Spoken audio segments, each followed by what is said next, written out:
Hello YouTube family. तर आज मी तुम्हाला शिकवणार आहे आओ सिकाओ तुम्हें अंडे का फंडा. तर आज आपण बनवणार आहे अंडा भजी किंवा अंडा पकोडा. तुम्हालाही काहीतरी कुरकुरीत आणि झटपट खायची इच्छा झाली आहे का? तर मग आजची रेसिपी फक्त तुमच्यासाठी. आणि हो, आमच्याकडे आजपासून थोडी हलकी पावसाला पण सुरुवात झालेली आहे. तर त्यासाठी आज आपण बनवणार आहेत एकदम कुरकुरीत अंडा भजी किंवा एग्स पकोडा. तुम्ही व्हिडिओमध्ये पाहू शकतात ही रेसिपी बनवण्यासाठी जेमतेम फक्त 10 मिनटं लागतात. तर चला मग अंडा पकोडा रेसिपी कशी बनवायची ते बघू. अगोदर आपण इथं 10 अंडे बॉईल करण्यासाठी पातेल्यामध्ये घातले होते आणि थोडं हलकं मीठ घातलं होतं, म्हणजे अंडे पटकन बॉईल होतात. आणि अंडे पकोड्यासाठी लागणारं साहित्य: 1 वाटी बेसन पीठ, चिरलेली कोथिंबीर, लसणाची पेस्ट, हिरवी मिरची बारीक चिरलेली, आणि 1 चमचा लाल तिखट, आणि इथं तांदळाचं पीठ घेतलं होतं मी 1 चमचा. नंतर एक बाउल घ्यायचा, त्यामध्ये घालायचं बेसन पीठ. नंतर इथं लसणाची पेस्ट घालायची, अद्रक नाही घालायची, फक्त लसणाची पेस्ट घालायची. नंतर हिरव्या मिरच्या बारीक चिरलेल्या, 1 चमचा लाल तिखट. नंतर इथं तांदळाचं पीठ घेतलं होतं, हळद घालायची, चवीनुसार मीठ घालायचं, बारीक चिरलेली कोथिंबीर घालायची, आणि हे मिश्रण सर्व एकत्र करून घ्यायचं आता.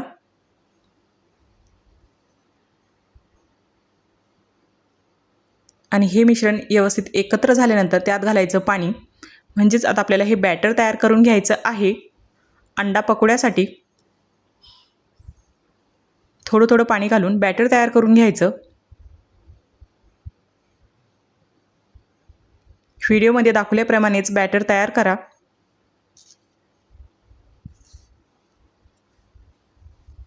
आणि असं थोडं थोडं पाणी घालून मी इथं बॅटर तयार करून घेतलं.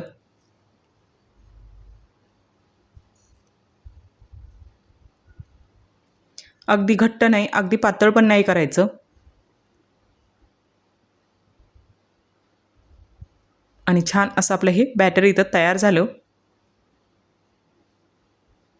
आणि असं आपलं हे बॅटर इथं तयार होतं.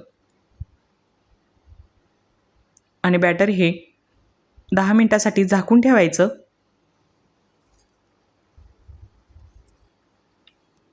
आणि इकडं अंडे बॉईल झाली की नाही ते पण बघूया. आणि चला आता इकडं अंडे बॉईल पण झाले होते आपले. अंडे काढून घ्यायचे.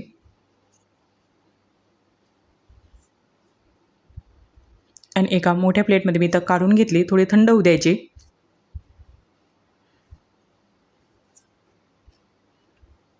आणि तुमच्याकडे पाऊस सुरू झाला की नाही ते पण कमेंटमध्ये नक्कीच सांगा.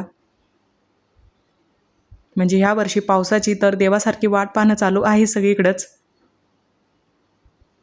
आणि इकडं अंडे थंड झाल्यानंतर साल काढून घ्यायचे.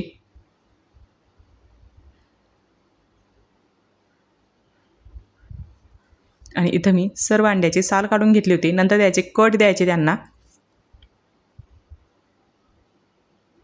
म्हणजे 2 बाजू करून घ्यायचे त्याच्या, अशा मधातून कट द्यायचे. आणि इथं अलगदपणे द्यायचे, म्हणजे जो मधला येल्लो भाग आहे तो निघाला नाही पाहिजेत.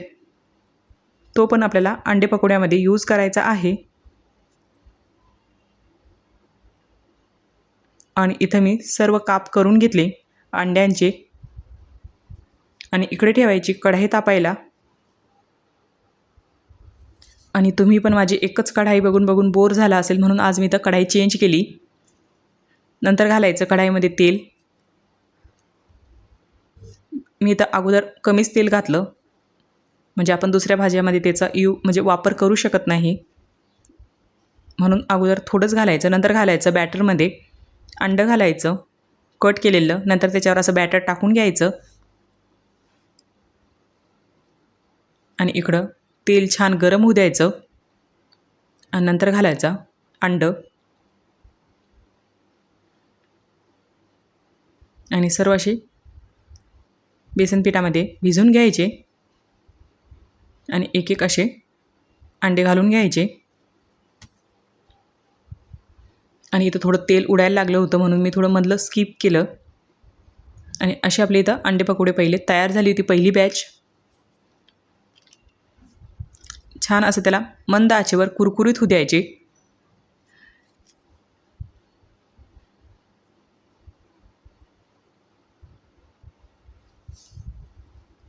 आणि परत दुसरी बॅच लावून घ्यायची. तुम्ही बघू शकता किती छान दिसत होते, ते कुरकुरीत दिसायला लागले होते. नंतर एका प्लेटमध्ये काढून घ्यायचे.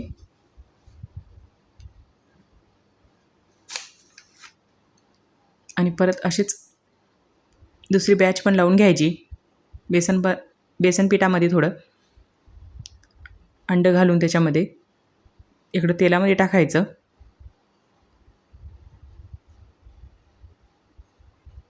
आणि असे आपले इथं हे अंडे पकोडे तयार झाले होते, अगदी कमी वेळेमध्ये आणि कुरकुरीत. नंतर घालायची थोडी बारीक चिरलेली कोथिंबीर घालायची.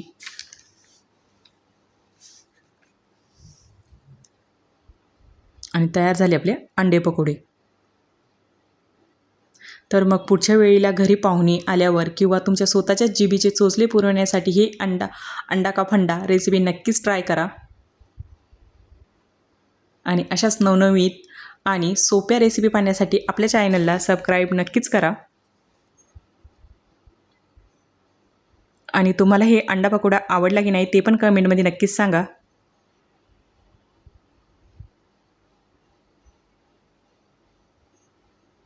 आणि पावसाळा सुरू होण्याच्या अगोदर एकदा नक्की ट्राय करा.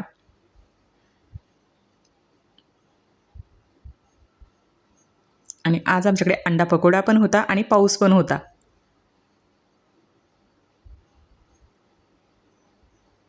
तर चला मग, थँक्यू.